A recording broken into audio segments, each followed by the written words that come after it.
Welcome back and thank you for joining me. I'm outside in the garden. In a previous video, I realized that I was standing next to my lettuce but never actually showed the lettuces that I had planted. So in this video today, I'm going to show you how the lettuces are coming along and some of the other things that are in the garden after we've recently had a frost. So down here I have a mixture of green and red lettuces. I didn't bother with tags on these after a little bit to figure out which was which because I was just going to pick them. But they're all mostly leaf lettuces. Nothing should come to a head. I'm not quite sure what this is down here. It was in the pack of lettuces, but it definitely does not look like the rest of the lettuces. But my plan is to keep all of the lettuce covered with the frost cover so that I don't have much damage from the cabbage looper or any other pests that tend to enjoy. Even though I do see some signs of pest damage, I'm not sure if this was from a frost or something getting under, but there's a little damage to that one. So hopefully keeping the cover on for most of the time is going to work. The past 3 days here, we've had some weather that was definitely below a hard freeze. In the evenings, it was getting to the low 20s, if not into the teens, and the daytime was barely making it over freezing. So if you also live in a cooler climate and have concerns, I uncovered my strawberry bed, and this is what the strawberry bed looks like. It went through the cold frost and really didn't have much damage. All of the new growth has turned green, and I don't see anything that died off in those 3 days. As well, if you have onions, I put my onion seedlings, I transplanted them a couple of days before the frost came, and they made it through, as well as garlic, which has been planted since October of last year. It's gone through some unseasonably warm winter weather and then some really cold spring weather, so it's doing the reverse of what should happen. And the garlic doesn't look worse for the wear, but it did take some damage and some hits, but I think it's more so damaged from the plastic covering than anything. So I'm going to be adding hoops to all the beds because we're going to be getting some more frosty weather later this week. One last thing, another addition to the garden. I bought some herbs. I have been trying to get thyme and oregano started, and they just won't start.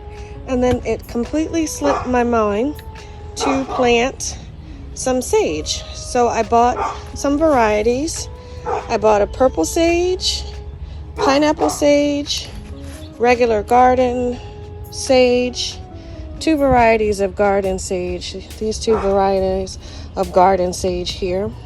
I got a chocolate mint. I didn't need any more mint, but I wanted to try that. And then regular English thyme and Italian oregano. All right, so in the indoor garden, I have some updates in here as well. On the top shelf where I was keeping the sweet potato slips, I have moved them down to the bottom level, and I am trying 2 things out. I have some that I had moved from the water and then moved into the soil. And then I have some that right off the sweet potato itself and then put them into the soil because they already had roots. So I'm trying to see which ones do better than others. At this moment right now, some look much better than others, and I'm hoping that just being in the soil and giving them some fertilizer in a couple of days is going to perk them up. I know that sweet potatoes are heavy feeders, so I am working on that. But these 2 rows on the front left are now dedicated to sweet potatoes, which is making me consider adding another row for when the tomatoes and the peppers get larger. I also have a tray of hot peppers that are significantly taller. They're the ones that I started in February. I recently pinched the tops off of those, so they're growing a lot of side shoots as well. On the left-hand side in the greenhouse over here, I have just designated this as really trying to get things to grow that aren't growing. So I still have the ginger and turmeric in here. I don't really plan to do much else in here, but try to focus on getting the ginger and turmeric to start growing. Left-hand side in this mini greenhouse, I have the plants or the flowers that have not yet sprouted, and I have herbs, which I totally forgot to label, which is why outdoors I bought the plants, or another reason why I brought the herbs that I did, because once these sprout, I won't know what they are until much later. So at least if I already have an older batch, I can say, oh, this looks like sage, oh, this looks like thyme or oregano. But I have unlabeled herbs growing in here and nothing on the bottom shelf. And over on the right side, on the top shelf, I have marigold of 2 different colors. I chose to do the one I did last year, which was golden and maroon, and then I'm also doing an orange one this season. I've got my nasturtium and sunflowers here, and then all of the tomatoes that I planted, so all 16 varieties plus the ground cherries sprouted. I split them already to give seedlings to my mother. So I have all of my first wave of tomatoes sitting over here. They don't have their true leaves. They're just getting to the point where the true leaves are coming out, but they are doing really well over here as well.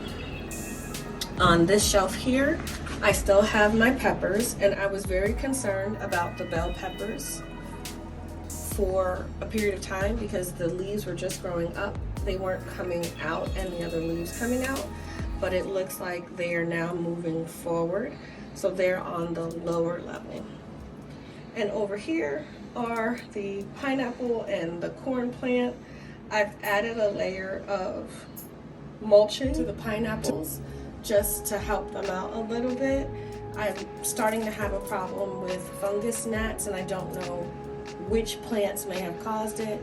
I do sterilize my soil, but they still come out, so you'll notice I have sticky traps in places that I didn't have before, and I just prefer not to spray any pesticide. I'm trying to be as organic as possible.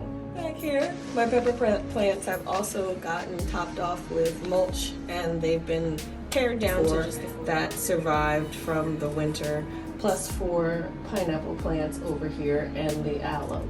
So everything indoors is moving along, and I hope to have a good bunch of plants to move out in a couple of weeks.